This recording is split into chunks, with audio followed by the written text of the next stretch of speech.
আসসালামু আলাইকুম সুপ্রিয় ভিউয়ার্স, আজকের ভিডিও ক্লাসটি শুরু করতেছি গুরুত্বপূর্ণ 25টি সাধারণ জ্ঞান নিয়ে।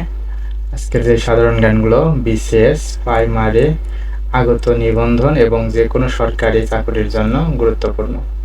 তো চলুন দেখে নেওয়া যাক গুরুত্বপূর্ণ 25টি সাধারণ জ্ঞানের প্রশ্ন এবং উত্তর। তো প্রথমে যে প্রশ্নটি রয়েছে সেটি হচ্ছে যে শহীদ আসাদ দিবস পালিত হয় কবে?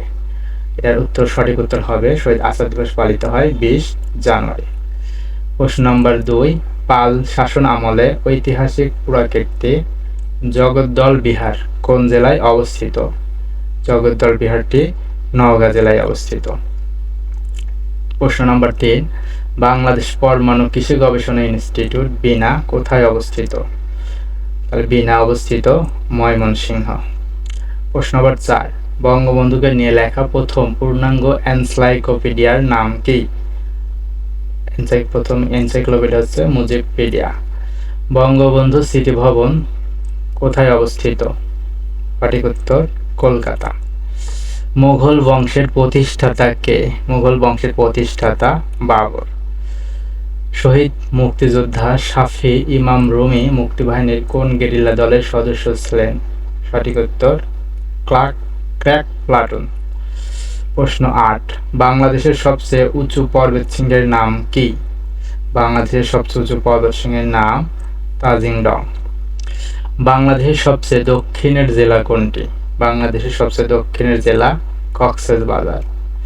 খাসিয়া গ্রামগুলো কি নামে পরিচিত? খাসিয়া গ্রামগুলো মৌজা নামে পরিচিত। 11, পদার্থপরতার অর্থনীতির লেখক কে? পদার্থপরতার অর্থনীতির লেখক হচ্ছে আকবর আলী খান।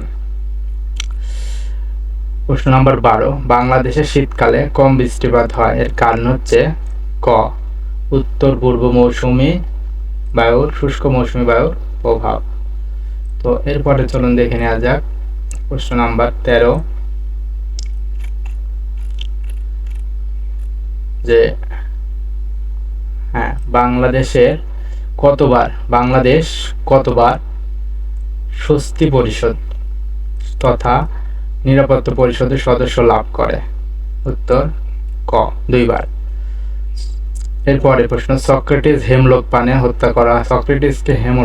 পানে হত্যা করা হয় কোথায়? উত্তর গ্রীসে।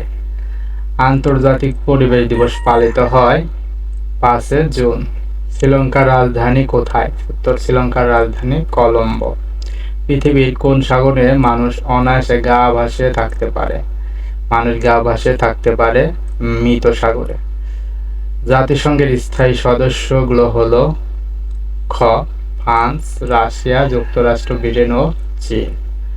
এরপরের প্রশ্ন, 2007 সালে নেপালে কত বছরের পুরাতন রাজতন্ত্রের বিলোপ ঘটে? উত্তর 238 বছরের। এরপরের প্রশ্ন, রক্তে হিমোগ্লোবিন হলো একটি প্রোটিন। কোনটি ওয়াটার গ্যাস নামে পরিচিত? ক, কার্বন মনোক্সাইড প্লাস হাইড্রোজেন। যেসব অণুজীব রোগ সৃষ্টি করে তাদেরকে বলা হয় প্যাথোজেনিক। 23, শব্দের তীব্রতা মাপা হয় কি দিয়ে? ডেসিবেল। 24, জাতীয় তথ্য কোষ উদ্বোধন করা হয় কবে? ক, 27 ফেব্রুয়ারি 2011। শেষ প্রশ্ন, কম্পিউটারের হার্ড ডিস্ক কি ধরনের মেমোরি? উত্তর সহায়ক মেমোরি। তো এই ছিল আজকের গুরুত্বপূর্ণ 25টি সাধারণ জ্ঞান। সকলে ভিডিওটি দেখার সাথে সাথে সেই 25টি সাধারণ জ্ঞান মুখস্থ করে রাখবেন। সামনে দেখা যাবে আগত যে কোনো পরীক্ষায় কয়েকটি সাধারণ জ্ঞান এখান থেকে কমন থাকতে পারে। তো খুবই গুরুত্বপূর্ণ ছিল এই সাধারণ জ্ঞানগুলা। তো এই ধরনের আরও ভিডিও পেতে আমার YouTube channel bright job care আপনারা সবাই সাবস্ক্রাইব করে পাশেই থাকবেন। এতক্ষণ ভিডিওটি দেখার জন্য সকলকে ধন্যবাদ।